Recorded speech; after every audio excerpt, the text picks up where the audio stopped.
If the Republicans are serious about cutting actual wasteful spending, I think they'd find more than willing partners from the Democratic Party, but they aren't.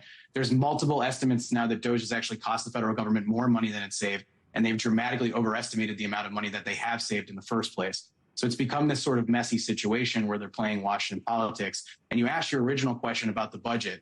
Let's be clear for a second about what the Trump Republican budget is going to do.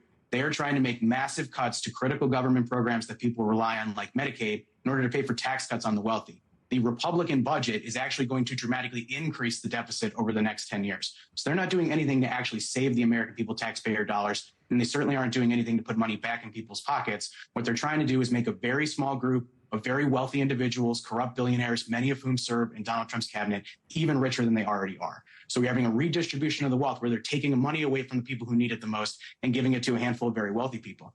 And look, I'm a Democratic strategist. If you don't take my word for it, listen to Steve Bannon. Steve Bannon is one of Donald Trump's biggest supporters. He's a huge MAGA guy. I would consider him one of the original MAGA guys. He's talking about how it's wrong to pass this budget because there's so many people who supported Donald Trump that are on Medicaid and who need that critical government program. So don't just listen to me. There's plenty of people on the right who are calling this out too.